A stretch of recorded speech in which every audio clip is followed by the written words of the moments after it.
Buongiorno, ben ritrovati, buon inizio settimana in diretta per raccontarvi come sempre le notizie della nostra regione, del nostro territorio. In primo piano oggi la terza udienza del processo a carico di Filippo Turetta. Oggi fra l'altro giornata internazionale contro la violenza delle donne.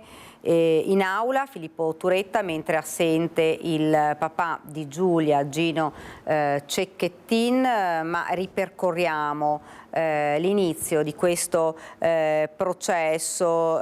Durante la ricostruzione degli eventi il pubblico ministero definisce l'omicidio di Giulia Cecchettin come l'ultimo atto di controllo di Filippo nei confronti di Giulia. Sentiamolo. Il rapporto tra Giulia Cecchettin e l'imputato era caratterizzato da una forte pressione di quest'ultimo per un controllo della persona offesa, per un controllo delle sue frequentazioni, delle sue amicizie, delle sue uscite. E quindi io ritengo che questo altro non sia che l'ultimo di quegli atti che abbiamo ricostruito nel corso dei mesi precedenti. Sono ben conscio che dopo questo evento la persona offesa continuerà a utilizzare il cellulare e anche a messaggiare con la sorella, ma ciò nonostante ritengo che l'azione di controllo passasse piuttosto per il controllo del contenuto e non necessariamente con una vera e propria inibizione di accesso al telefono, perché l'imputato doveva conoscere, doveva sapere. Dunque, vediamo poi in diretta alcune fasi del processo, di quest'udienza che continua in Corte d'Assise di Venezia. Vediamo se la regia può mandare in onda qualche frame di questo processo. Avete sentito il pubblico ministero, poi parleranno anche gli avvocati della difesa, parleranno gli avvocati delle parti civili. Il pubblico ministero chiederà molto probabilmente per Filippo Turetta l'ergastolo. Ricordiamo la sentenza ai primi giorni di dicembre, il 3 dicembre, ma andiamo subito, vedo a Mestre il nostro Filippo Fois. Filippo, buongiorno. Buongiorno. Per l'esattezza siamo a Chirignago, che è un'altra municipalità del comune di Venezia, assieme a Mestre e ad altre tre. Siamo con Martina Semenzato nel nuovo parco intitolato a Giulia Cecchettin. Martina Semenzato non è solamente un parlamentare del nostro territorio, è anche presidente della Commissione contro la violenza sulle donne. Che significato vogliamo dare oggi? Abbiamo visto che è stata molto partecipata e con molta commozione. È stata partecipata intanto da giovanissime ragazze a cui necessariamente rivolgere quando parliamo di prevenzione e di lotta alla violenza di genere. Oggi vogliamo dare un significato forte, innanzitutto perché questo parco rappresenta la vita e si vuole ricordare Giulia Cecchettin con la vita. Infatti poi la targa riprende la sua laurea, no? In medicina biomedica, e il messaggio è quella di una lotta corale, di una lotta attraverso la prevenzione che riguarda le giovani generazioni, ma riguarda anche le generazioni più grandi come le nostre, con questo patto di corresponsabilità che io ricordo sempre, che riguarda la famiglia, la scuola, la società civile e la politica. Quindi la rete diventa un aspetto fondamentale per la lotta alla violenza di genere. Quando si parla, ne ha parlato poco fa anche il sindaco Brugnaro, delle tante richieste di aiuto che arrivano da parte delle donne, qualcuno notava, per esempio, i genitori chiamano perché magari la figlia è oggetto di violenze psicologiche o magari anche fisiche, ma non chiamano mai i genitori di quello che le commette, qualcuno che è preoccupato del fatto che il figlio sta prendendo una brutta piega. E qui capisce quanto importante è investire nella cultura del rispetto. Io dico sempre la cultura del rispetto riguarda gli uomini, la consapevolezza che dalla violenza di genere si può uscire riguarda le donne. E ritorniamo al nostro patto di corresponsabilità, questa cultura che deve necessariamente nascere in famiglia, proprio nei confronti di quei figli maschi che, voglio dire, accusano elementi di non rispetto, perché è evidente, nei confronti di una ragazza o della propria compagna. Quindi l'attenzione di questi genitori va amplificata, perché appunto la cultura del rispetto non può che nascere in famiglia. Grazie a Martina Semenzato. Daniela, naturalmente noi approfondiremo tutti i temi di questa giornata nel corso delle prossime edizioni del nostro telegiornale. Per il momento ti restituisco la linea. Grazie davvero a Filippo Fois, grazie anche alla sua ospite. Abbiamo detto, insomma, terza udienza del processo a carico di Filippo Turetta, oggi che è la giornata contro la violenza alle donne. La procuratrice di Belluno, facente funzioni, Roberta Gallego, ha parlato proprio di violenza sulle donne, di quello che la nuova norma consente di fare per contrastare il dilagante fenomeno che anche nel bellunese ha numeri impressionanti, 360 i fascicoli aperti in 11 mesi. Grazie alla riforma Cartabia oggi è diverso, oggi la Cartabia ci consente un'iscrizione, una procedibilità d'ufficio per tutte quelle situazioni nelle quali la vittima risulta essere vulnerabile per età o infermità. Da un lato ha reso giustizia della gravità di molte fattispecie che prima con la procedibilità a querela forse non venivano considerate così gravi. Dall'altro ha avuto l'effetto che si sottrae alla donna una discrezionalità d'agito, una discrezionalità anche di poter rimettere la querela, poter azzerare l'attività giudiziaria. Questo ancora di più oggi, perché a seguito della procedura di ammonimento amministrativo che consente alle donne di rivolgersi direttamente alla questura con un procedimento, lo definirei smart, nel senso che si fanno pochi e veloci accertamenti e il soggetto che è stalkizzante viene ammonito. Scatta la procedibilità d'ufficio per alcuni reati successivi che lo stesso soggetto andrà a compiere anche nei confronti di donne diverse o persone diverse rispetto a quella che ha chiesto l'ammonimento. Oggi riusciamo a fornire tutela, riusciamo a fornire ascolto, riusciamo anche a fornire terapia a queste persone. È un fenomeno che noi troviamo un po' in tutti i contesti.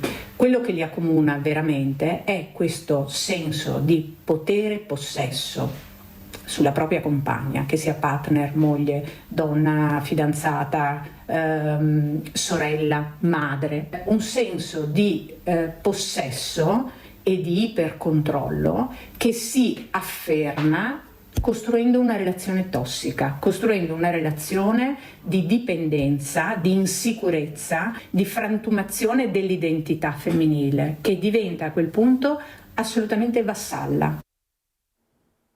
Ed una studentessa durante un incontro a scuola sulla violenza di genere ha trovato il coraggio di raccontare davanti ai suoi compagni la violenza subita e accaduta in un istituto superiore della Marca.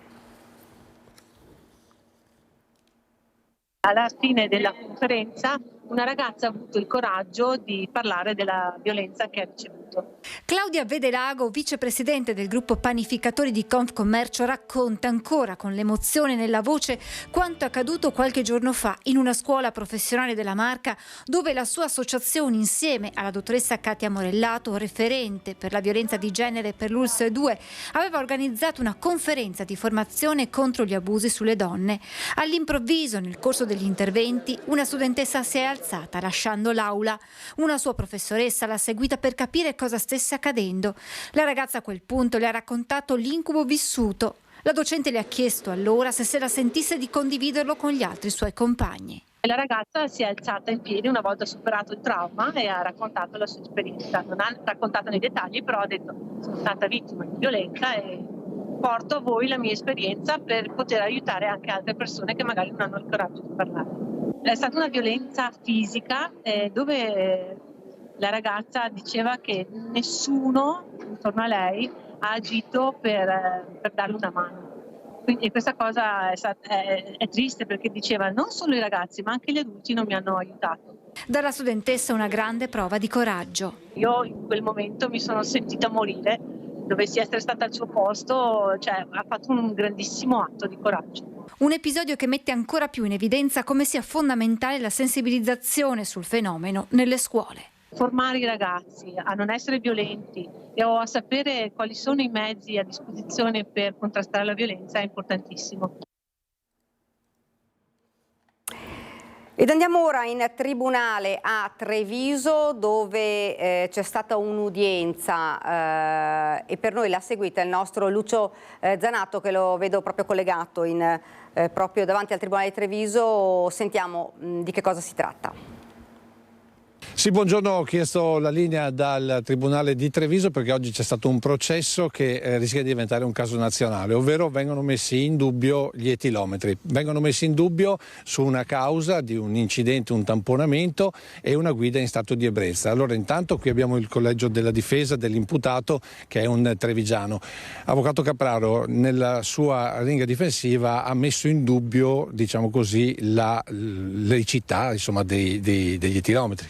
Ma non è che li ho messi in dubbio io, è un dato di fatto che a fronte di un decreto ministeriale abbiamo un certificato rilasciato da un ente che non è quello autorizzato, quindi non è che metto in dubbio io, è un dato di fatto. Quindi di fatto gli etilometri non sarebbero omologati, ma un tipo di etilometro, oppure gli etilometri in genere vengono utilizzati dalle forze dell'ordine? Ma io parlo di quello di cui abbiamo trattato oggi, che è il Sapphire.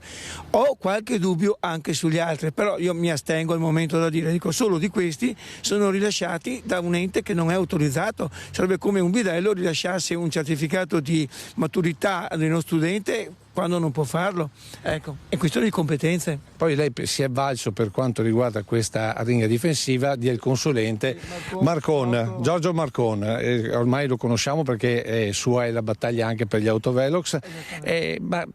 Allora, questi etilometri sono o non sono omologati? No, non sono omologati, anche perché difettano di quella certificazione prima metrologica legale che è in capo a un altro ministero, che è il ministero ex Mise, ora si chiama Mimit. Praticamente, perché tutto diventi veramente legale, questi etilometri dovrebbero essere prima presi, diciamo così, verificati dal Ministero dell'ex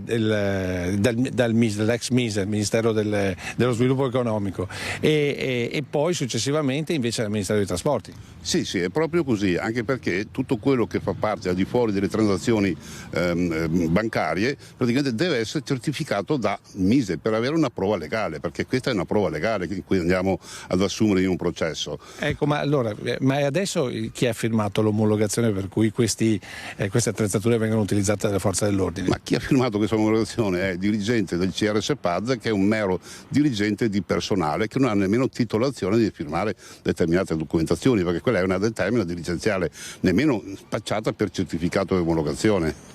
Avvocato, rischia veramente di essere un caso nazionale questo? Direi sì, è preoccupante anche dopo la nostra vicenda degli autovelox, veramente siamo un po' sul ridicolo, scoprire anche questo non è una cosa simpatica. Ecco, per inciso il giudice comunque ha condannato il suo assistito? Sì, adesso vediamo, si è preso 90 giorni per cercare di spiegare sulla base di quali elementi ha ritenuto di condannarlo, e capiremo anche che risposta dà a fronte di questo dato di fatto che è incontrovertibile. Senta, per ultimo, allora poi voi presenterete appello e quindi la storia non è assolutamente finita, anzi rischia di essere solo un inizio. La storia siamo solo all'inizio, la prima puntata. Senta, e per gli altri invece che in questo momento, se dovesse aprirsi questo contenzioso, cosa succede? Che tutti gli etilometri e tutte le persone che sono state fermate, bloccate, gli è stata sospesa la patente, gli è stata sequestrata la macchina, tutto va in fumo? Questa è una domanda un po' infida, Ecco, sì, indubbiamente se anche negli altri etilometri troveremo questo problema e lo solleveremo anche negli altri processi. Insomma, avete capito, qui è un caso davvero importante perché si mette in dubbio un'attrezzatura che viene utilizzata normalmente e che normalmente fa fermare molte persone, blocca le auto, sequestra patenti, insomma è un caso molto molto importante che continueremo a seguire. Linea allo studio. Grazie davvero a Lucio Zanato e subito a Venezia, dove la vedo sullo schermo la nostra Ilaria Marchiori in Corte d'Assise, l'abbiamo detto in apertura, la terza udienza a carico di Filippo Turetta. A te la linea. Sì, buongiorno Daniela, buongiorno ai nostri telespettatori. Una pausa di 10 minuti dopo la requisitoria del PM Andrea Petroni, che si è conclusa con la richiesta di ergastolo senza isolamento diurno per Filippo Turetta. Ora si sta già rientrando in aula e toccherà agli avvocati delle parti civili. Vi riassumo in breve quella che è stata la requisitoria del PM questa mattina dalle 9:30, quando si è aperta la terza udienza nel processo a Filippo Turetta, che vi ricordo anche era in aula, questa volta ovviamente seduto accanto al suo legale, l'avvocato Caruso. È stato sempre a testa bassa, quasi immobile, non si è mai mosso. Dicevo, quello che il PM ovviamente ha esordito ripercorrendo quelle che sono state le tappe minuto dopo minuto quasi dell'omicidio di Giulia Cecchettin fino poi all'arresto in Germania, ma poi ha ripercorso anche le tappe dei mesi precedenti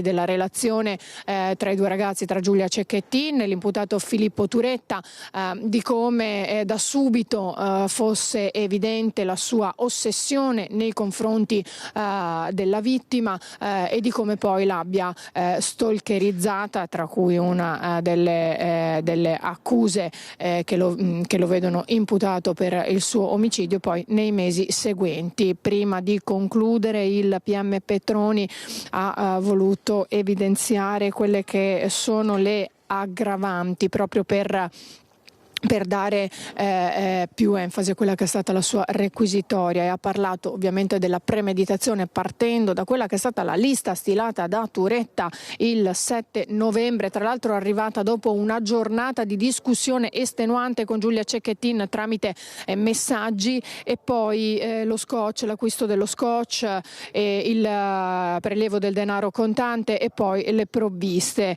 e tutto quello che appunto era scritto nella lista. E poi ha voluto evidenziare l'altra aggravante, quella della crudeltà. Ha detto: non mi soffermo su quella fisica, ricordiamo 75 coltellate inferte sul corpo di Giulia Cecchettin, ma ce n'erano altre a testimonianza di come Giulia abbia provato a difendersi nelle fasi precedenti, perché il PM questa mattina ha parlato di 3 fasi, oltre quella a Vigonovo in cui Turetta ha cercato di aggredirla una prima volta, come testimoniato poi anche dalla telefonata ai carabinieri di un residente. Ce n'è stata poi una seconda fase in auto, quindi da Vigonovo a Fossò, e la terza a Fossò, ma secondo quanto ha detto il pubblico ministero, in realtà Giulia le ferite mortali inferte a Giulia le sono state appunto inferte prima di Fossò. Questa è una particolare importante che è emerso proprio anche questa mattina nella requisitoria del PM. Dunque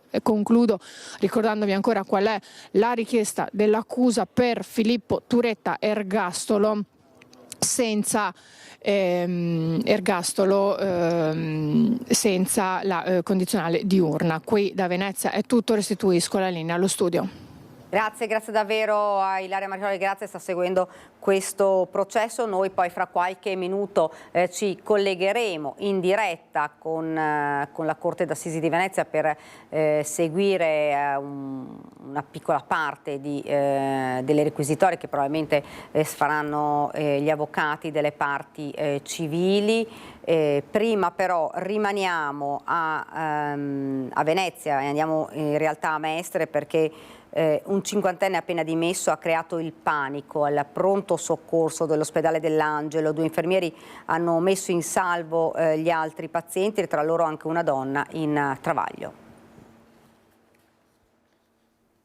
Minuti di terrore, quelli vissuti intorno alle 7:30 al pronto soccorso dell'ospedale dell'Angelo di Mestre, dove un 50enne irlandese ha seminato il panico tra pazienti e sanitari, ma il coraggio e la prontezza di 2 infermiere ha evitato che qualcuno si facesse male. L'uomo, già dimesso dopo aver passato la notte in ospedale per smaltire uno stato di alterazione alcolica, armato di uno schermo del PC sradicato dalla guardiolo di accoglienza e di un triangolo segnaletico estratto da un vicino carrello per le pulizie, si è scagliato contro gli 8 grandi installando i monitor segnaletici allestiti nell'androne, mandandoli tutti in frantumi e mettendo sottosopra l'intera sala d'attesa del reparto. Ha tentato poi più volte di forzare la guardiola del triage per aggredire sanitari e pazienti che si erano rifugiati nella stanza e cercando di scardinare le 2 porte d'accesso, lanciando sedie e altri oggetti contro le ampie vetrate. Nel frattempo una donna in travaglio, ignara di cosa stesse accadendo all'interno del pronto soccorso, è entrata con il marito per chiedere assistenza. Le 2 infermiere che continuavano a proteggere dentro la guardiola una decina tra pazienti e familiari, con l'aiuto di altri operatori sanitari, hanno mimato con i gesti alla futura mamma di mettersi immediatamente in sicurezza, evitando di farsi vedere dall'aggressore, indicando il percorso per correre con il marito il più velocemente possibile nel reparto di ostetricia e ginecologia. Intanto è stata allertata la polizia, che in pochi minuti è arrivata nel nosocomio arrestando l'uomo. I danni ancora da quantificare sono di diverse migliaia di euro. I tecnici dell'USL 3 Serenissima si sono messi immediatamente al lavoro per ripristinare la rete delle chiamate elettroniche per il turno dei pazienti. Siamo indignati per quanto accaduto e fieri per la reazione esemplare dei nostri infermieri, medici, operatori sociosanitari e dipendenti, dice il direttore generale dell'azienda sanitaria veneziana Edgardo Contato. Verrà subito istituito un audit con il nostro team di psicologi per affiancare i sanitari nell'elaborazione psicologica di questo ennesimo trauma che hanno dovuto affrontare sul posto di lavoro.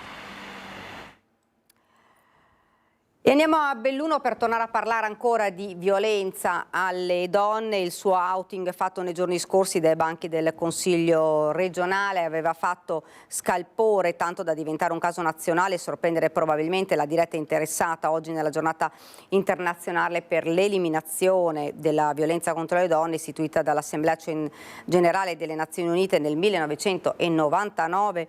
La sua testimonianza relativa ad una violenza subita da ragazzina è quanto mai preziosa. Giornata contro la violenza sulle donne. Posso dire che lei in un certo senso è un cattivo esempio per aver taciuto troppo?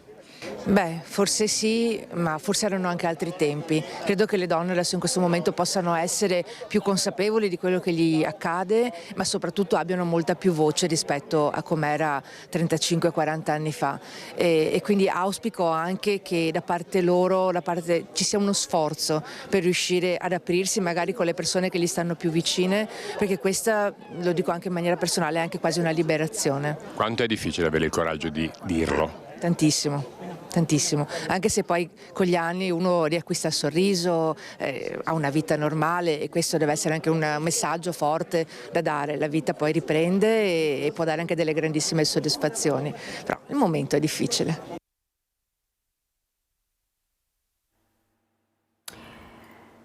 E torniamo a parlare del processo in corso a Filippo Turetta, proprio sul controllo. Il pubblico ministero ricostruisce davanti alla Corte la storia tra Filippo Turetta e Giulia Cecchettin. Dalle chat emerge infatti come Turetta fosse non solo insistente ma anche minaccioso e aggressivo quando Giulia usciva con le amiche. Un messaggio chiave nella ricostruzione dei fatti letto in aula: Giulia, ti farò pentire del male che mi fai. Già dalle prime fasi, nel 2022, la relazione presenta delle problematiche che vengono descritte in modo, devo dire, assai preciso da tutti i testi che sono in qualche modo vicini alla coppia, i compagni di università, le amiche di infanzia. Tutti dicono la stessa cosa. Il problema era che l'imputato non fosse, non lasciasse spazio a Giulia Cecchettin, che fosse in disaccordo col fatto che lei avesse delle uscite da sola con le proprie amiche, in particolare con le proprie amiche dell'università. L'imputato tende a monopolizzare la sua attenzione. Durante le lezioni universitarie si devono sedere per forza vicini, anche a pranzo, e di questo abbiamo delle evidenze anche sul telefono cellulare in uso all'imputato. Dunque avete sentito, ora andiamo proprio in diretta, ci colleghiamo in diretta con la Corte d'Assise e sentiamo come sta andando il processo. Il penultimo, quello che viene considerato disastroso, crolla l'edificio familiare, tante macerie, tante polvere, e la morte crea nuovi assetti crea nuovi spazi. I posti a tavola erano 5, diventano 4, e però in quella famiglia si continua ad apparecchiare anche per la mamma, nonostante non ci sia più. Cosa succede però in questo anno maledetto, drammatico? Quando la vita decide di mostrare il lato ruvido, quando la vita decide di picchiare, lo sa fare, lo fa anche in modo drammaticamente pesante. E quando i posti a tavola diventano 3, perché Elena nel frattempo va verso l'Austria per motivi soltanto di studio, per fortuna, il terremoto ribussa di nuovo a casa Cecchettin.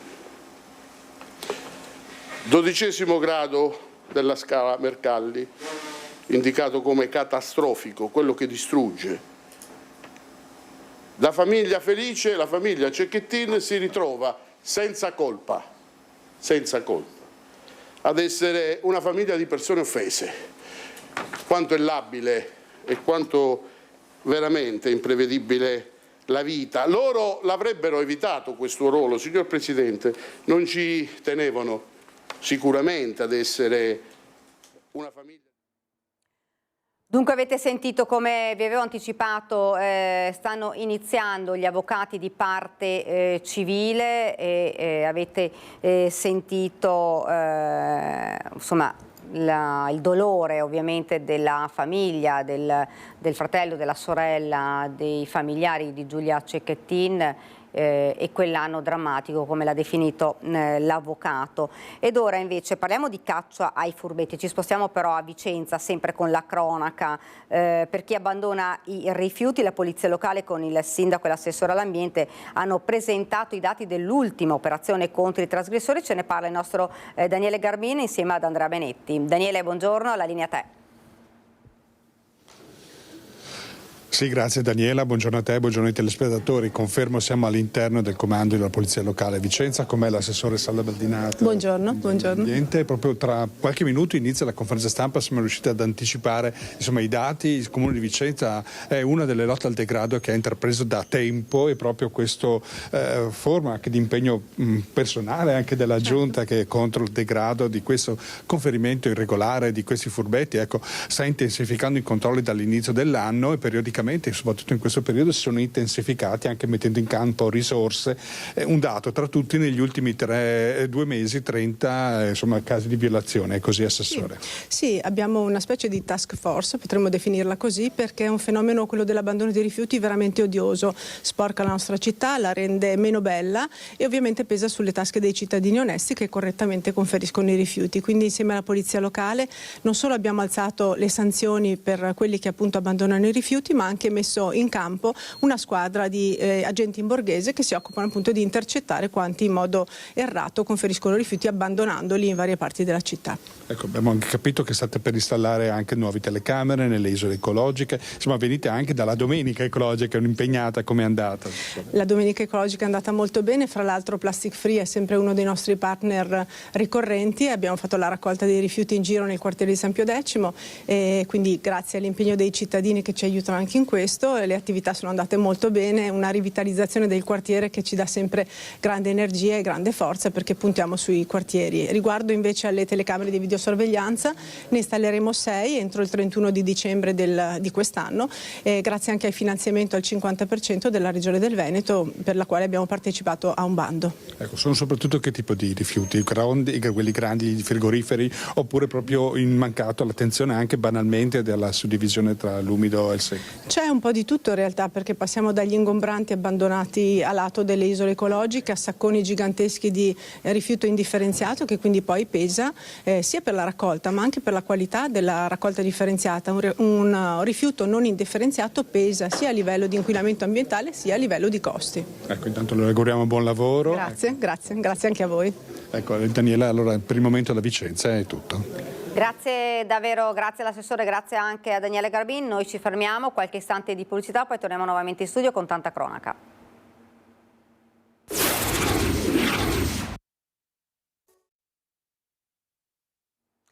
Siamo tornati in studio, continuiamo con la cronaca ed andiamo a Lusiana, dove c'è stata una tragedia, un gravissimo incidente mortale, coinvolta anche un'ambulanza. Ce ne parla la nostra Chiara Gaiani. Il tragico incidente è avvenuto qui dove ci troviamo con il collega Tommaso Migotto, lungo la strada provinciale 69 in località Puffele, da qui il nome del ristorante che vedete alle mie spalle nel comune di Lusiana Conco. Per terra si vedono ancora alcuni segni. Un'ambulanza dell'Associazione Nazionale dei Carabinieri ha investito un uomo di 43 anni del posto, Vittorio Rigoni, proprio qui dove ci troviamo con il collega. Stava arrivando da Asiago, diretta poi verso la zona di pianura, insomma stava arrivando da Asiago, erano circa le 19, quindi buio già la sera. La dinamica è ancora in fase di ricostruzione. Immediatamente l'ambulanza si è fermata, sono stati prestati i primi soccorsi a Vittorio Rigoni che vive qui nel posto, viveva qui nel posto, ripeto l'età 43 anni. Sono stati vani, da Asiago è partita anche un'ambulanza del 118, sono arrivati anche i vigili del fuoco. Purtroppo, nonostante tentativi di rianimazione lunghissimi, per lui non c'è stato nulla da fare. È scattata immediatamente la fase delle indagini per capire che cosa sia accaduto. Come potete vedere, ovviamente qui ci sono ancora i segni dei rilievi che sono stati condotti fino a tarda sera dai carabinieri che stanno conducendo le indagini, coordinati dalla Procura della Repubblica di Vicenza. Una strada di collegamento molto importante, questa che collega la parte bassa della Pedemontana ovviamente all'altopiano. Vi aggiorneremo nelle edizioni di questa sera sugli sviluppi di questa vicenda che sicuramente ha segnato profondamente l'altopiano nella serata di domenica.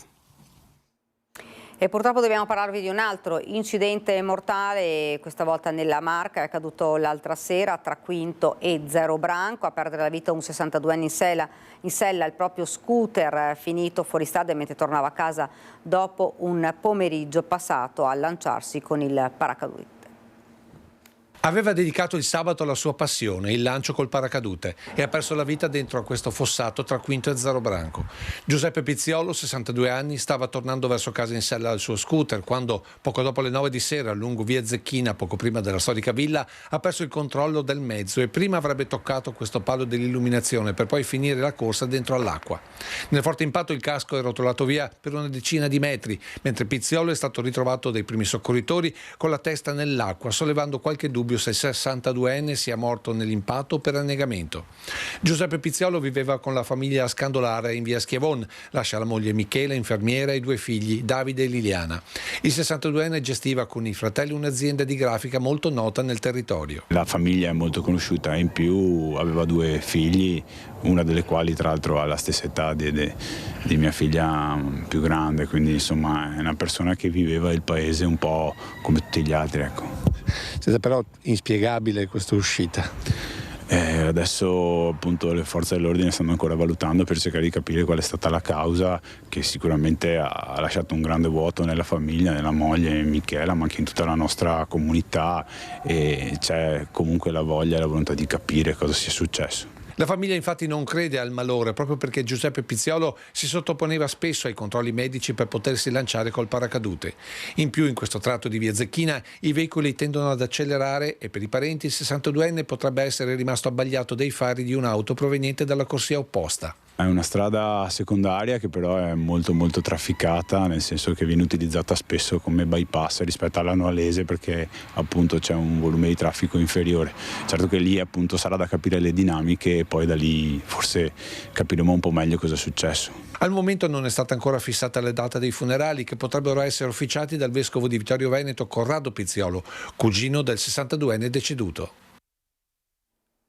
E continuiamo con la cronaca, ma andiamo in Friuli Venezia Giulia, perché c'è stato un incendio nel magazzino 4 del Porto Vecchio, tornato a popolarsi di migranti. Sul posto vigili del fuoco e carabinieri. Incendio nel magazzino 4 del Portovecchio. È successo ieri sera. I vigili del fuoco sono arrivati sul posto per spegnere le fiamme. Fortunatamente nessuna persona è rimasta coinvolta nell'incendio. Sì, perché il Portovecchio è tornato a ripopolarsi di migranti. Diversi coloro che, dopo lo sgombro di alcuni giorni fa, hanno eletto il magazzino a loro dimora. Le fiamme sono divampate probabilmente a causa di un braciere per cucinare il cibo. È noto infatti che gli stranieri senza tetto allestiscano una vera e propria cucina vicino agli ingressi degli stabili per preparare da mangiare. La struttura è diroccata e con molte parti in legno. I rischi di incendio e crollo sono costanti. Non solo i pompieri sul posto, anche i carabinieri. La domanda sorge spontanea: chi sono i migranti che abitano la fatiscente struttura? Sono sfuggiti all'identificazione durante lo sgombero della zona o sono arrivati nei giorni scorsi attraverso la rotta balcanica? Anche gli altri magazzini sono stati ripopolati. La liberazione del Portovecchio, con successiva pulizia dell'ormai ex dormitorio sotto la tettoia di Largo Santos, aveva di fatto permesso a 150 persone di trovare ricovero in centri di accoglienza della Lombardia, ma Portovecchio è già tornato sulle pagine della cronaca dopo l'incendio di ieri sera. Dunque, indagini ovviamente in corso, vediamo che cosa sta accadendo per questo fatto. È sempre più un giallo il caso del migrante pakistano di 31 anni trovato morto alla radice del Molo Audace venerdì mattina. Secondo le ultime informazioni il giovane non si sarebbe dovuto trovare a Trieste. Non risulta infatti che il 31enne fosse entrato nel circuito di accoglienza del capoluogo regionale. Il migrante non era fra coloro che attendeva il permesso della questura giuliana e non faceva nemmeno parte degli stranieri senza tetto che dormivano sotto la tettoia del Portovecchio dietro Largo Santos. È stato però notato una volta al centro diurno di Via Udine. Quando è arrivato a Trieste il giovane, perché ha abbandonato la comunità dove si trovava per spostarsi in un'altra città, ma soprattutto come è morto? C'era qualcuno insieme a lui?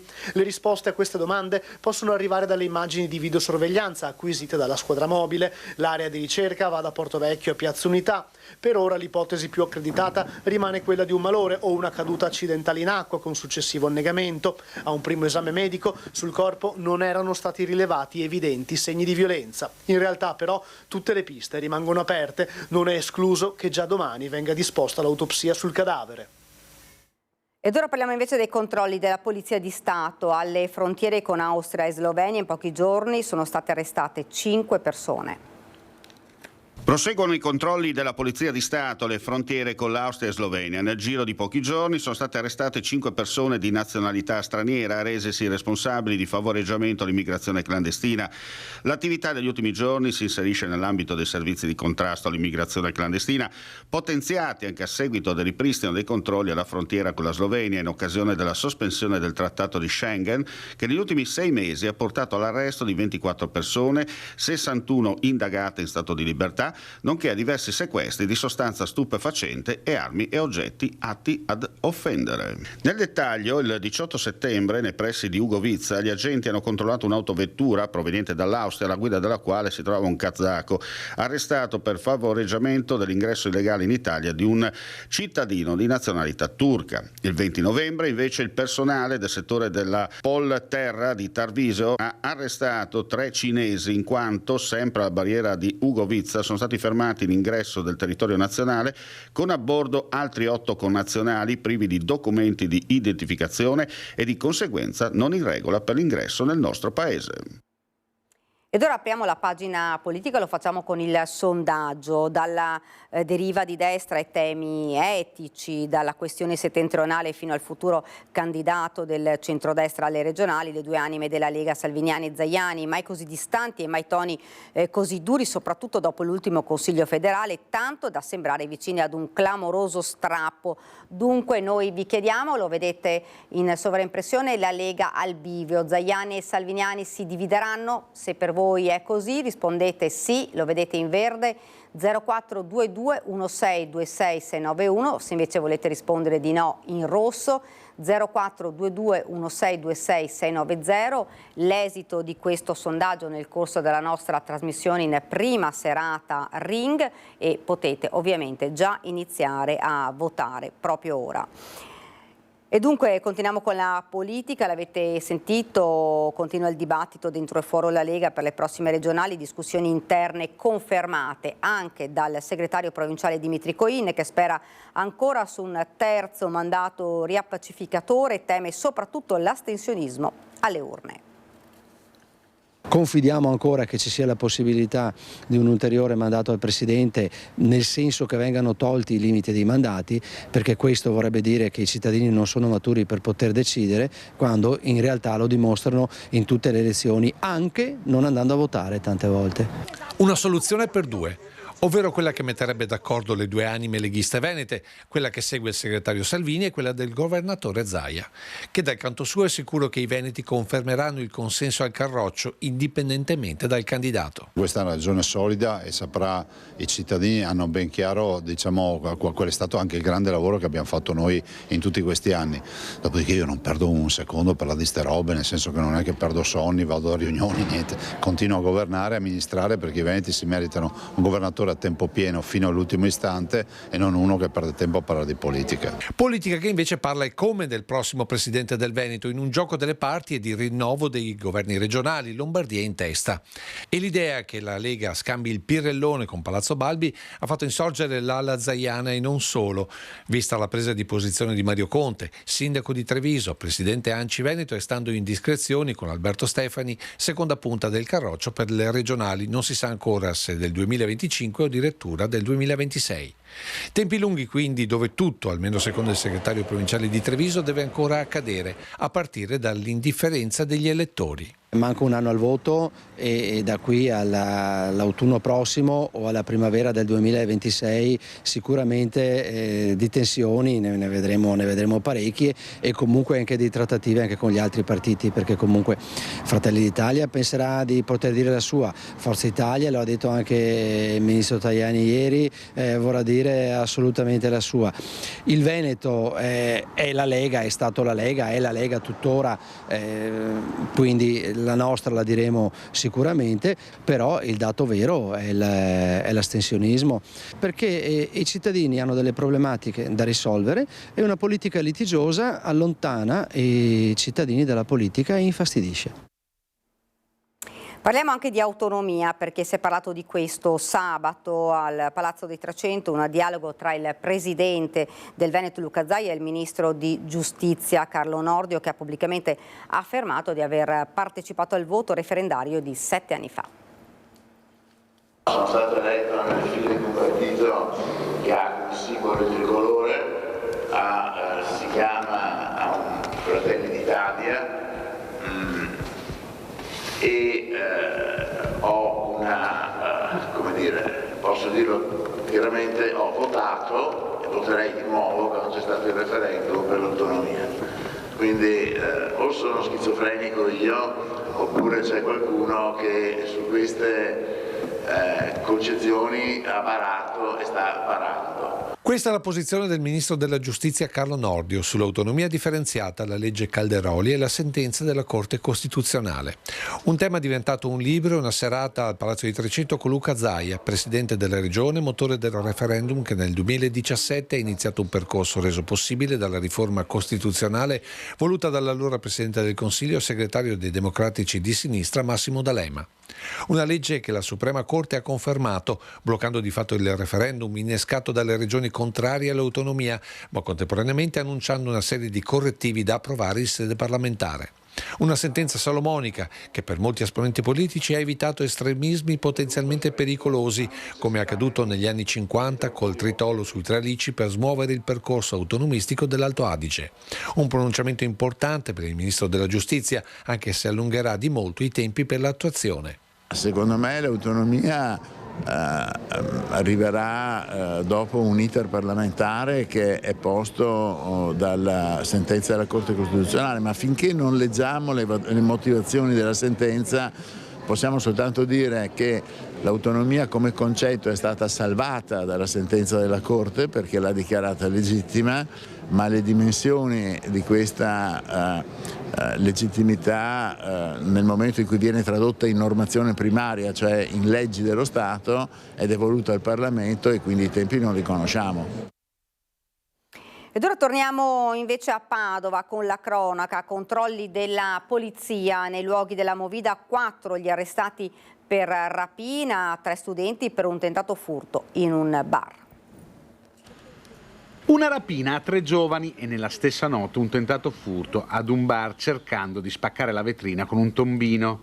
4 gli arresti da parte della polizia di Padova. È successo nella notte tra mercoledì e giovedì, quando durante un controllo nelle zone della Movida gli agenti venivano fermati da 3 giovani che riferivano di essere stati rapinati mentre stavano passando la serata al Portello. Lungo il ponte che collega via Loredan e via Trieste avevano incrociato un gruppo di giovani stranieri che con in mano un coltello gli rubava i telefoni cellulari. Raccolta la descrizione dei rapinatori, i poliziotti si sono messi sulle loro tracce notando in via Belzone 2 nordafricani che corrispondevano all'identikit. I 2, alla vista della volante, hanno cambiato direzione insospettendo gli uomini della questura che sono riusciti a fermarli e a ritrovare poco distante la refurtiva. Identificati sono risultati essere un 21enne e un 26enne di origine tunisina, senza fissa dimora in Italia. Un altro equipaggio delle volanti intanto interveniva in via Valeri per una segnalazione giunta al 113 di una spaccata ad un bar. Sul posto hanno trovato una porta sfondata con un tombino. Dentro c'erano ancora i ladri, un 18enne e un 21enne marocchini, che sono risultati corrispondere alla descrizione dei rapinatori del Portello.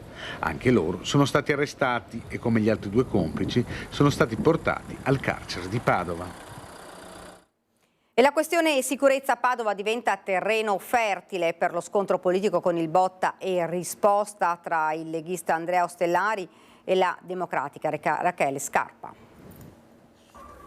Poliziotti accerchiati durante un controllo in via Tommaseo, scene di guerriglia urbana vissute giovedì sera quando gli agenti stavano cercando di identificare un gruppo di stranieri. Al Portello 4 giovanissimi nordafricani sono stati arrestati per rapina nel fine settimana. Gli ultimi episodi di cronaca a Padova hanno riacceso l'attenzione sul tema della sicurezza in città, che già nelle scorse settimane ha alimentato il dibattito tra maggioranza e opposizione. Questa volta l'attacco all'amministrazione Giordani arriva dal sottosegretario alla giustizia, il senatore leghista Andrea Ostellari. Padova ha un problema di sicurezza che deve essere risolto. Il governo ha inviato recentemente 43 nuove unità di polizia. Questura e forze dell'ordine sono presenti 24 ore su 24, dando il massimo, e noi per questo li ringraziamo. Ma il comune di Padova che cosa sta facendo? Io credo sia assolutamente necessario che il comune invii quartiere per quartiere unità di polizia locale, che impieghi la polizia locale per fare sicurezza e meno multe. E credo sia necessario spostare le cucine popolari. Al senatore Ostellari replica la deputata del Partito Democratico Rachele Scarpa. Il governo di cui fa parte Ostellari sta spendendo 1 miliardo di euro in 5 anni, ha speso 60 milioni per la costruzione di quei centri e ogni viaggio in nave per meno di 10 persone costa altre centinaia di migliaia di euro, soldi dei cittadini per un capriccio fallimentare, e questi sì che sono soldi sottratti alla sicurezza nei comuni italiani, che nel frattempo vengono massacrati di tagli anche in questa legge di bilancio. Mi sorprende veramente che Ostellari continui a insinuare un silenzio della giunta di Padova sull'operato delle forze dell'ordine, strumentalizzando il loro lavoro, che anche noi però comunque sosteniamo fortemente. Non credo che lo Stato e le sue articolazioni democratiche vadano tirate in mezzo a delle polemiche assolutamente faziose. La sicurezza non ha colore. Noi ovviamente ringraziamo il prefetto per l'operazione sobria ed equilibrata che ha portato avanti, e respingiamo al mittente queste strumentalità che non sono degne di una città come Padova. Rimaniamo a Padova con la cronaca sempre, perché c'è stato un grave episodio di vandalismo. Nella notte sono comparse scritte offensive contro la polizia davanti alla questura. Ci racconta tutto la nostra Valentina Visentin insieme a Federico Cibotto. Valentina, buongiorno. Sì, buongiorno, alle mie spalle la scritta che è appena stata coperta, ma fino a pochi minuti fa c'era scritto in nero: l'unico sbirro buono è uno sbirro morto. La scritta è comparsa proprio nel muro dell'edificio che è davanti alla questura di Padova. Subito la scritta è stata cancellata, ma è rimasta visibile, ben visibile per alcune ore proprio davanti alle finestre della questura di Padova. Una scritta comparsa nella notte insieme a uno striscione che era stato appeso sempre qui davanti alla questura. La scritta è stata condannata dai sindacati di polizia, in particolare FSP Polizia Padova ha espresso il proprio sdegno dicendo è una frase che incita all'odio, ma anche un'offesa intollerabile verso tutte le donne e gli uomini in divisa che ogni giorno lavorano con dedizione e spesso rischiano la vita per tutelare il cittadino. E un invito è stato fatto proprio alla cittadinanza perché compatta si mobiliti contro questa scritta e condanni questa scritta contro la polizia. Ma ricostruiamo quanto è accaduto nel nostro servizio linea allo studio. La scritta nera proprio davanti all'ingresso della questura, la frase offensiva "l'unico sbirro buono, uno sbirro morto" è comparsa nella notte nel muro dell'edificio davanti alla sede della questura di Padova in piazzetta Palatucci. Nessuna sigla a rivendicare l'imbrattamento che è stato condannato subito dai sindacati di polizia.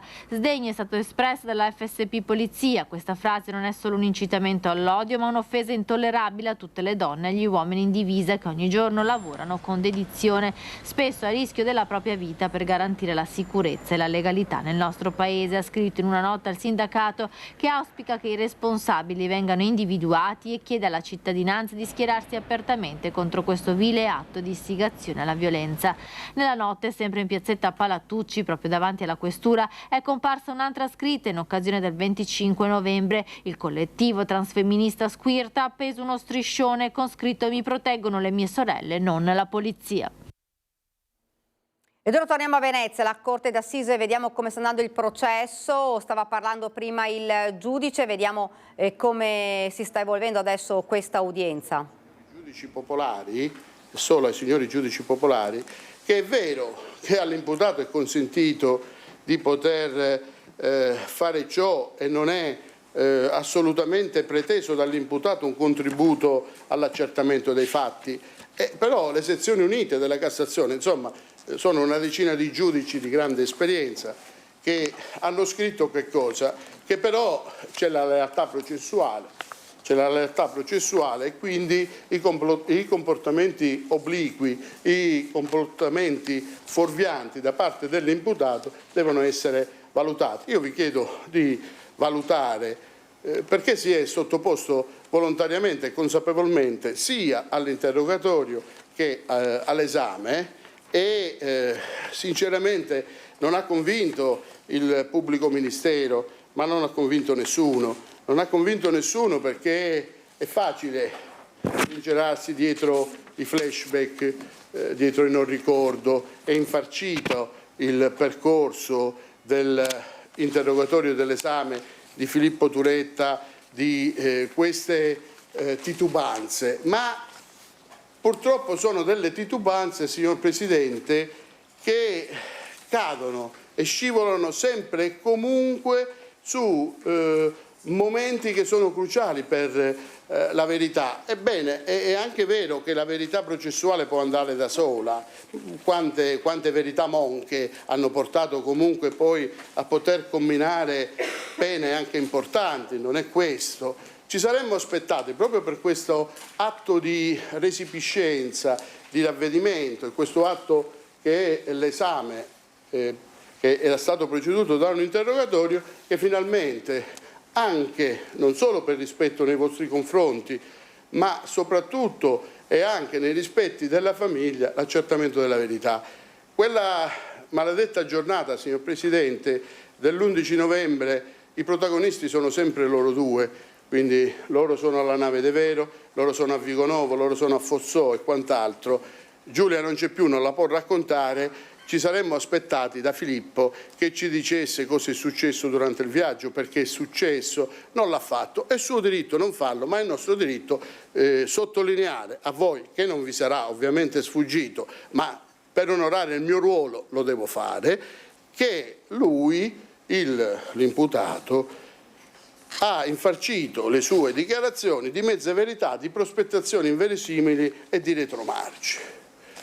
Quando sarete nel clima ieratico della Camera di Consiglio, vi chiediamo come famiglia Cecchettin non solo il risarcimento che non interessa, di valutare anche questo tipo di situazione. Attenzione però, ma non perché interessa alla famiglia Cecchettin.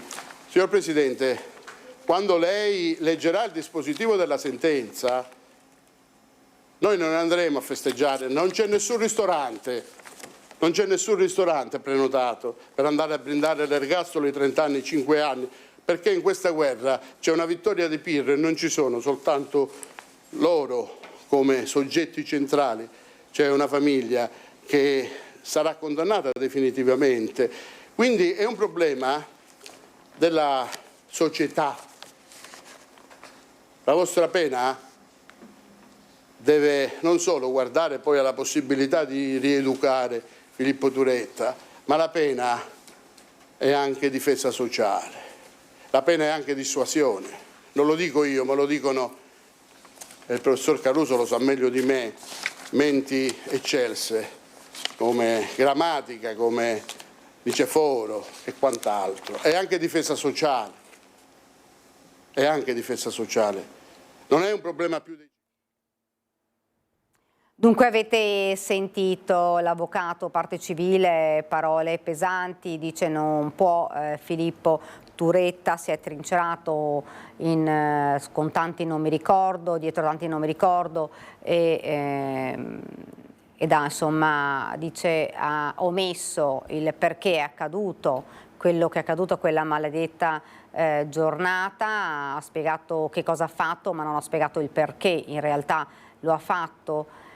E poi insomma ha parlato di queste mezze verità che dice che poi si appella al giudice, dice di questo dovete tenerne conto ovviamente e abbiamo visto anche nelle immagini Filippo Turetta, testa bassa, ascoltava le parole, ha ascoltato anche le parole del pubblico ministero, ha ascoltato le parole dell'avvocato di parte civile, insomma, e poi continuerà questa udienza con anche gli altri avvocati e poi ci sarà ovviamente il tempo anche della difesa. E chiudiamo questa pagina, parliamo ancora di violenza sulle donne perché c'è una fascia contro la violenza sulle donne al braccio del capitano della squadra di Serie C. Siamo a Padova, come tutti i club, all'iniziativa ha partecipato il Calcio Padova, ha sceso in campo contro il Lecco. Immediata la reazione però in città. Nella squadra gioca un condannato per violenza sessuale, dicono si tolga la fascia.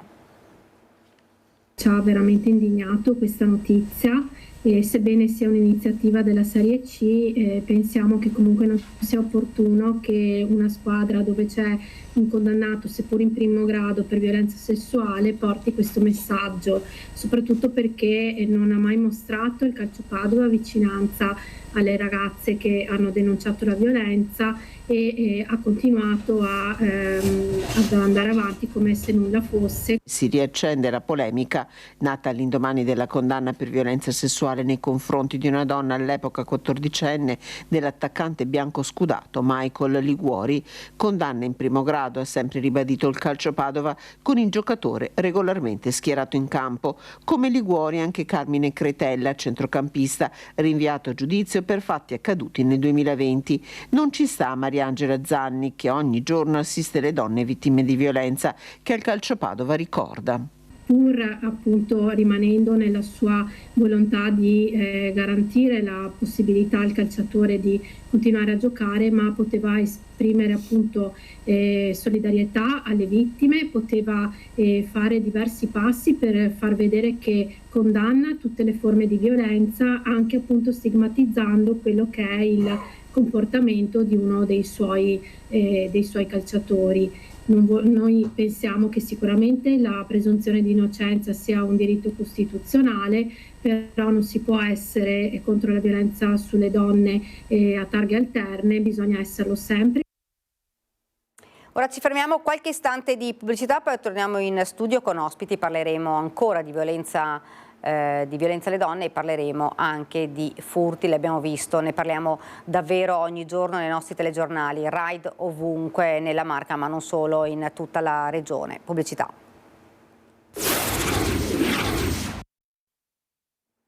Siamo tornati in studio, vi presento subito gli ospiti che ci hanno raggiunto, uno dovrebbe essere collegato con noi, 3 sindaci, il sindaco Federica Ortolani, sindaca di Carbonera, buongiorno. Buongiorno Daniela, buongiorno a tutti. Sindaco di Spresiano Marco Della Pietro, buongiorno ancora. Buongiorno a tutti. Vediamo se si è collegato, se no lo attendiamo, il sindaco di Refronto Mauro Canale, non si è ancora collegato, aspettiamo che si colleghi con noi. Intanto partiamo da oggi, terza udienza per iniziare al processo Turetta nella giornata della violenza contro le donne. Una giornata, Federica, tante le iniziative, abbiamo visto in tutte le città, in tutti i comuni. Servono queste giornate? Serve sicuramente una giornata da dedicare con una serie di iniziative per cercare di sensibilizzare. Ovviamente questa sensibilizzazione non deve fermarsi a un giorno solo all'anno, ma deve essere un processo costante che deve essere comunque mantenuto tutti i giorni dell'anno, nei vari contesti, nelle varie occasioni, soprattutto all'interno, mi viene da pensare agli istituti scolastici o comunque ad altre iniziative, insomma, che devono tendere alla parità di genere, appunto, e al contrasto alla violenza di tutti i soggetti, ecco. Quindi è una giornata importante che secondo me va mantenuta, appunto, ciascuno deve cercare di coinvolgere più soggetti possibili, più popolazione possibile, perché appunto questa è una consuetudine ormai purtroppo, diciamo così, di tutti i giorni che deve pian piano scomparire. Sensibilizzare è la parola chiave, però abbiamo visto dati che fanno davvero pensare e preoccupare allo stesso tempo, perché sono sempre alte, è sempre alto il numero di denunce, sindaco Della Pietro, di denunce in questura dai carabinieri, tanti maltrattamenti in famiglia, e sentiamo sempre più spesso parlare di braccialetti elettronici proprio per cercare di arginare questo fenomeno. Sì, poi dopo non funzionano e quindi non arginiamo nulla neanche col braccialetto elettronico, per cui allora io credo che si debba comunque fare un distinguo anche per quanto riguarda la violenza contro le donne. C'è il tipo di violenza fisica che è quella che magari più colpisce e più ci fa anche parlare, discutere, no? E ci fa fare anche eventi. E prevenzione e via dicendo. Poi c'è anche tutta una violenza meno evidente che però va combattuta e va prevenuta nella stessa maniera in cui lo si fa per quella fisica. Detto ciò, quando si parla di quella fisica, che è quella appunto più evidente e quella di cui parlavi anche tu poc'anzi, è necessario che ogni qualvolta vi sia una denuncia sia dato seguito poi alla denuncia. Capita molto spesso e lo leggiamo quotidianamente in tutti i giornali, che magari nonostante 3, 4, 5 denunce nei confronti di una forma persecutiva nei confronti di un uomo, magari non si è intervenuti e poi magari si è arrivati addirittura al femminicidio. Quindi ecco, io credo che anche qui sembra quasi un disco rotto, però anche qui è necessario che vi siano pene certe quando quando si compiono reati e soprattutto che si dia seguito a quelle che sono le grida di allarme da parte delle donne. Ecco, ci sono davvero tante associazioni che stanno operando, lavorando per aiutare le donne, però è un fenomeno che paradossalmente sta crescendo, cioè o forse ci sono più denunce, la donna non ha più paure e quindi denuncia maggiormente, magari prima ce n'erano di casi ma magari silenziosi. Sì, probabilmente diciamo, l'aumento di casi è dettato appunto da una maggiore denuncia però appunto la denuncia, come giustamente diceva prima il sindaco di Spresiano, non deve avvenire solamente quando si ha un atto di violenza fisica, ma può esserci anche una denuncia, o meglio una segnalazione. Anche i servizi sociali del comune, molto spesso, come anche nel comune di Carbonera, è attivo lo sportello donna. Questo sportello donna è in qualche modo una formula diversa dall'assistenza dei servizi sociali, a cui ci si può rivolgere anche per fare un'analisi con un operatore esperto se la situazione che si vive in casa è effettivamente di violenza oppure no, o trovare le soluzioni, o perlomeno trovare delle dinamiche diverse familiari per cercare di ostacolare una situazione di profondo disagio. Questo per cercare di intervenire prima che avvenga l'atto di violenza fisica, che magari è l'ultimo, diciamo, l'ultimo step di una serie di angherie che vengono comunque subiti in casa. Quindi è molto importante, diciamo, che al di là delle denunce che sono comunque aumentate, ci sia anche la consapevolezza da parte della donna, appunto, di questi servizi e del rivolgersi prima possibile a loro. Sì, qualcuno dice che bisogna lavorare soprattutto sull'uomo prima che sulla donna. La donna denuncia, però dovrebbe esserci un cambio di passo da parte proprio dell'uomo. Sì, è evidente, sebbene poi dopo esista anche la violenza al contrario, no? Quindi non sì, meno casi, diciamo. Assolutamente però. Sì, però è giusto anche dirlo, che non è che sia sempre, sempre l'uomo. Assolutamente, attenzione, non sto facendo un discorso misogini, ci mancherebbe altro. Sì, è chiaro che io lo dico sempre, ma lo dicevamo anche prima così fuori onda con Federica. Io sono convinto che a certe serate, a certi eventi, a certi percorsi dovrebbe partecipare l'uomo. Poi è vero che comunque la donna, specie la donna che magari inconsciamente non sa di essere vittima di violenza, specie magari di violenza psicologica o verbale, tramite questi eventi magari si rende conto di esserlo. Però ecco, fin tanto che non c'è l'uomo, che in questo caso è la figura forte, no? Che esercita la violenza, se non c'è un cambio di rotta dal punto di vista maschile, io credo che sarà sempre più difficile. È chiaro che io ricordo quando c'è stato il delitto di Giulia, ho pubblicato io sono padre di due figlie femmine e di un figlio maschio, no? E ho pubblicato una frase che diceva, c'era la scritta "proteggi tua figlia sbarrata" e sotto c'è scritto "educa tuo figlio", e credo che sia estremamente vera, no? Bisogna cercare di educare, come diceva prima Federica, partendo dalle scuole, ma partendo sin da subito, perché alcuni gesti che poi possono rimanere tali, ma si vedono già dai bambini più piccolini, no? I calci, per esempio, no? Nella scuola elementare o all'asilo, dico i calci, gli strattoni, comunque la fisicità c'è sia nei confronti delle donne che nei confronti degli uomini, no? Indistintamente, e invece bisognerebbe già far capire a un bambino che ha più forza della donna e che la donna non va a toccare. Sembra una fesseria detta così, ma secondo me non lo è. Ecco, ci sono casi nel vostro comune, ce ne sono stati ovviamente come dappertutto di casi particolari. Ce n'è qualcuno, Sindaca, che le è rimasto maggiormente impresso?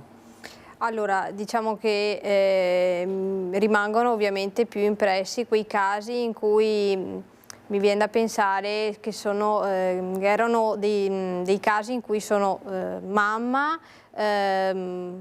molto spesso straniera, con figli a carico, che a un certo punto non ne può più, va a denunciare, ma ormai in una situazione, diciamo, veramente difficile, per cercare di salvare lei e anche i propri figli.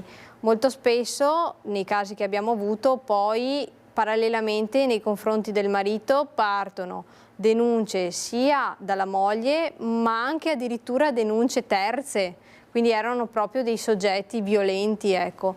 però la cosa più bella è aver dato comunque a queste donne che avevano una grande, che hanno una grande determinazione, voglia di lavorare, di tirarsi sulle maniche, avergli dato la possibilità di avere un'abitazione propria per i figli, avergli dato gli strumenti per andare a lavorare e per proseguire la loro vita serene.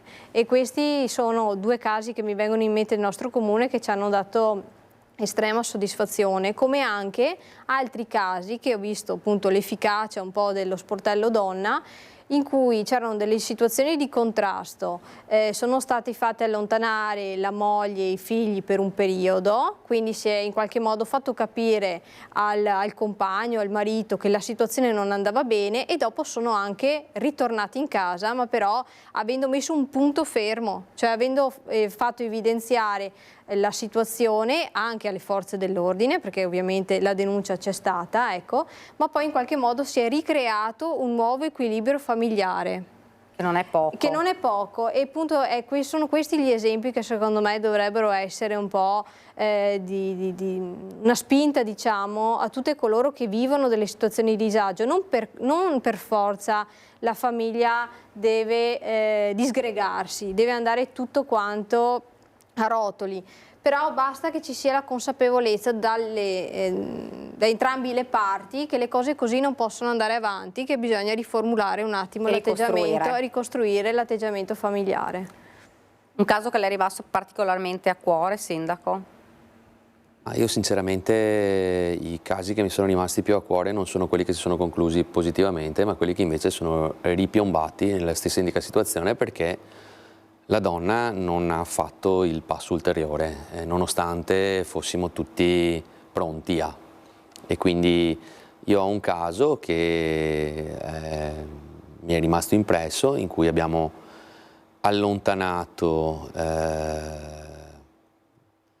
mamma e figli dal marito violento, e a un certo punto poi dopo ci è stato chiesto di ritornare a casa e la situazione comunque non è cambiata, per cui ecco, io ricordo più questo tipo di passaggio. Credetemi che casi comunque ce n'è tantissimi, non siamo a New York, siamo nella periferia di Treviso e ce ne sono e ne abbiamo quotidianamente.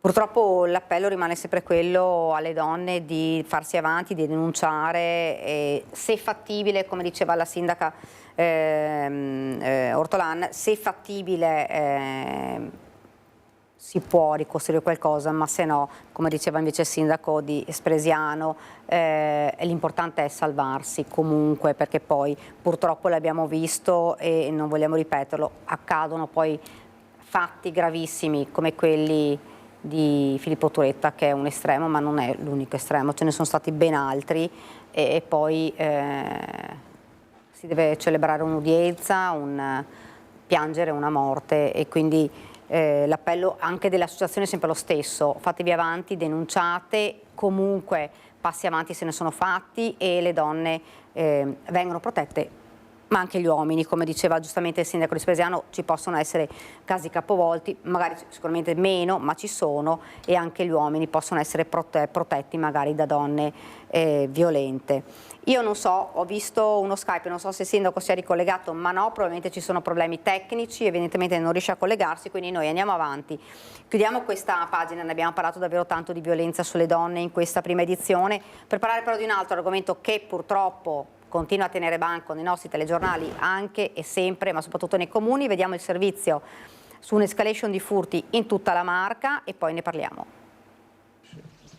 Da Mareno a Roncade, da Casale a Silea, un sabato sera di furti in diversi comuni della Marca, e cresce la preoccupazione dei cittadini, soprattutto di chi si è trovato a tu per tu con i ladri.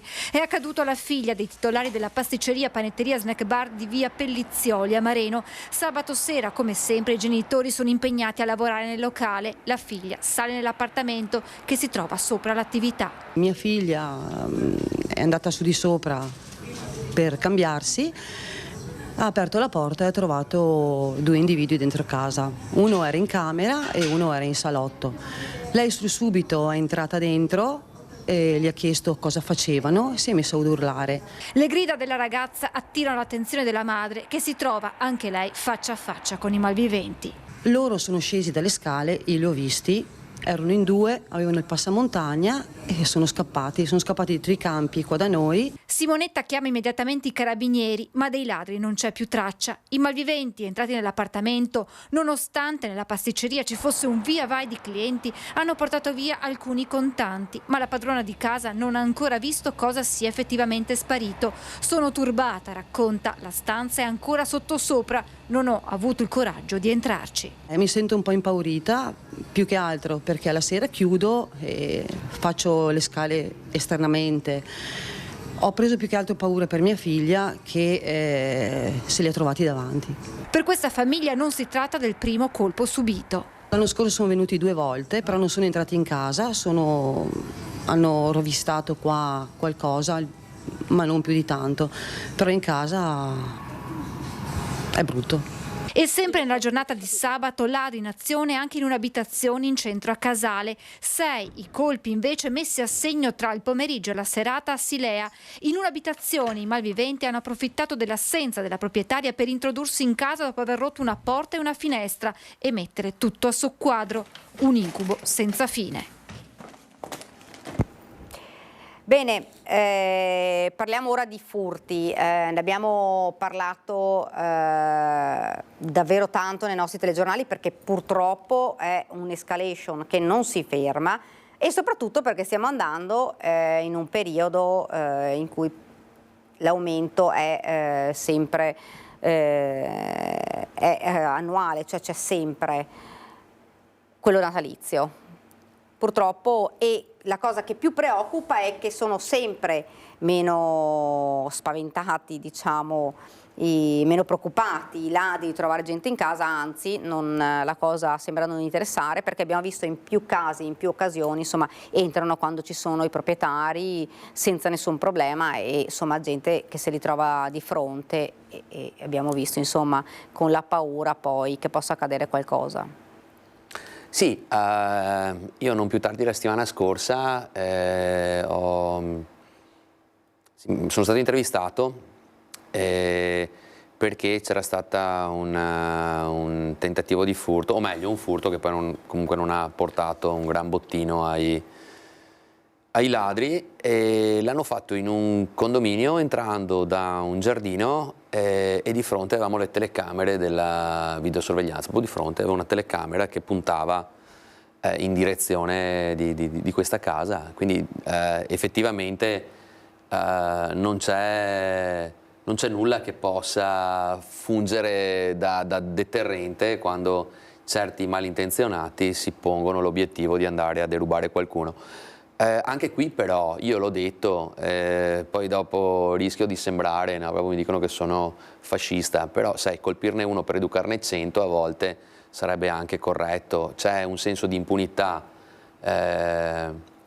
generale che fa far sì che uno non abbia remore nemmeno ad entrare con le persone dentro. Le persone dentro chiaramente hanno paura per la propria incolumità e quindi poi sì, va a finire che non succede nulla. Poi sappiamo bene che la Cartabia non è che abbia portato dei grandi vantaggi da questo punto di vista, perché o vengono beccati sul fatto, altrimenti non c'è nemmeno la possibilità di arrestare. Per cui sapete, la flagranza di reato è fondamentale. Poi dopo sappiamo bene tutti che il nostro è un sistema garantista che, per l'amor di Dio, per certi versi potrebbe essere, cioè, è sicuramente una cosa buona e giusta, per altri magari, specie nei confronti dei reati predatori e anche se perpetrati con dose accentuata di violenza, secondo me andrebbe un po' meno garantito. Ovviamente Carbonera insomma non è... Mamma mia, bisogna veramente fare gli scongiuri, perché nel senso che effettivamente ultimamente sono stati registrati dei tentativi di furto e anche dei furti che però con piccole, diciamo, refurtive, quindi di poco valore, però veramente è casuale la cosa, cioè dipende sempre dove queste bande che arrivano anche da altri stati vogliono colpire, insomma può esserci una zona più prediletta di un altro, ma è puramente casuale. Secondo me ad oggi, a conti fatti, ciascuno a casa sua deve cercare di attuare la massima prevenzione. Perché purtroppo... Tipo quale, Sindaco? Perché abbiamo visto, insomma, antifurti non servono quasi più, nel senso che nonostante gli allarmi entrano lo stesso, quindi... Sì, diciamo che ci sono alcuni casi, sì, però la maggior parte dei casi in cui si lascia la luce accesa, c'è l'allarme inserito, c'è la videosorveglianza, magari invece di andare in un'abitazione si spostano, dirigono la loro attenzione verso altri luoghi. Questi sono piccoli deterrenti anche per capire che tipo di dinamiche hanno studiato per entrare in casa, cioè essere veramente consapevoli della propria situazione, di quello che è avvenuto, anche perché senza elementi visivi, banalmente, anche i carabinieri stessi fanno già difficoltà di loro a fare delle indagini, veramente non sanno che elementi valutare senza delle prove. Sembrerà banale, però qualsiasi indizio potrebbe aiutare le forze dell'ordine a ricostruire determinate dinamiche e magari 1 su 100 riescono anche a intercettarlo. Il problema che diceva il sindaco Della Pietra è che magari vengono anche presi, il problema è che come succede purtroppo spesso e non c'entrano le forze dell'ordine, poi vengono rimessi in libertà troppo presto o poco dopo e quindi è un po' un cane che si morde la coda, non ne veniamo fuori. Fra l'altro, proprio di recente abbiamo fatto un servizio di un ragazzo che si è trovato dei ladri in casa e voleva rispondere armato di bastone, poi ha preso paura perché questi gli si sono avvicinati buttandogli la pila in faccia, quindi insomma sicuramente non... e lui si è spaventato e questi avevano rubato dentro casa, avevano rubato i contanti, quindi è una situazione che è davvero difficile, uno non sa più come fare, mi difendo, però se mi difendo poi rischio penalmente, se li lascio entrare, se poi mi fanno del male, cioè sta diventando, sono queste le domande che fanno i cittadini, cioè cosa devo fare se quando entro in casa mia non sono più sicura? Certo, però come amministrazioni comunali il più di mettere a disposizione la strumentazione, la videosorveglianza, cercare di fare rete tra i cittadini, veramente siamo inermi, quindi veramente è da pregare il Signore che non colpiscano il nostro comune perché non abbiamo degli strumenti, non abbiamo un modo di dare risposte concrete ai cittadini purtroppo, perché ciascuno di noi ha anche un'abitazione, cerca di in qualche modo di autogestirsi più possibile, questa è la verità. Poi un'altra cosa che se può essere d'aiuto, negli ultimi giorni segnalazioni di droni che vengono volutamente direzionati vicino alle case per monitorare, per vedere se ci sono finestre aperte, se c'è del movimento in casa. Quindi anche quelli sono degli elementi che se visti in contesti che non sono, diciamo, normali, quindi non c'è effettivamente la supervisione di qualcuno che li sta vigilando, ma sono dei soggetti singoli che si vedono armeggiare con questi droni, subito chiamare le forze dell'ordine, perché sono dei monitoraggi appunto nascosti che stanno facendo. Ladri anche tecnologici. Tecnologici. Sì, quello dei droni ad esempio è Prego. Quello dei droni dico è un aspetto che magari uno non pensa. Infatti prima quando si parlava anche dei sistemi di allarme, insomma, ci sono sicuramente dei ladri che sono in grado anche di disinserire un allarme, però credo che la stragrande maggioranza dei furti sia eseguita magari da appunto bande non proprio così organizzate, o meglio organizzate ma non così a livelli così alti. Io credo che una buona cosa sarebbe anche magari accertarsi che chi, e adesso non voglio fare un discorso prettamente razzista, però magari ecco, chi ha già un foglio di via viene beccato una volta che è stato identificato, magari viene beccato più volte, insomma che ci sia una sorta di accertamento che se ne torni al proprio paese di origine. Non dico che i furti siano eseguiti solamente da persone straniere, però ecco, già magari un po', no? Li evitiamo. E poi dopo sì, è corretto, molto spesso tutto ciò che accade all'interno di un paese viene riversato nei confronti dei sindaci dell'amministrazione, che purtroppo non è che abbiano tutti questi strumenti però sì, il cittadino è quasi fisiologico per un cittadino, ecco, rivolgersi al sindaco quando magari subisce anche un furto e il sindaco poco può fare. L'unica cosa in più che posso dire rispetto a quanto detto dal sindaco di Carbonera è che magari, ecco, anche da parte di chi si trova in enti sovraordinati rispetto ai nostri, ecco, ci sia magari l'invio di qualche risorsa in più sul territorio, che insomma qualche carabiniere in più non fa mai male, ecco. Allora, siamo arrivati quasi al termine. Io devo lanciare nuovamente il sondaggio che vi proponiamo oggi, che è un sondaggio politico, lo vedete. La Lega al bivio, Zagliani e Salviniani si divideranno. Se per voi siete d'accordo, volete rispondere sì in verde, 0422 1626691, se invece volete rispondere no in rosso, 0422 1626690, l'esito di questo sondaggio nel corso della nostra trasmissione in prima serata questa sera dalle 21 Ring.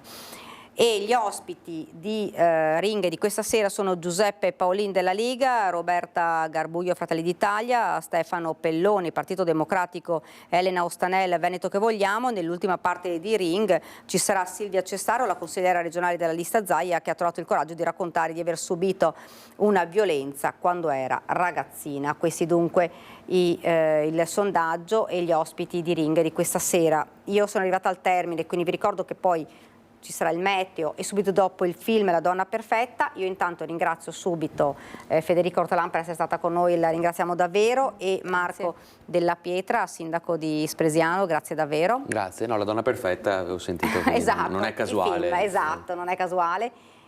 E ovviamente i registi che ci hanno seguito fin qui, ringrazio davvero tutti, vi do appuntamento per la prima edizione a domani, grazie e arrivederci.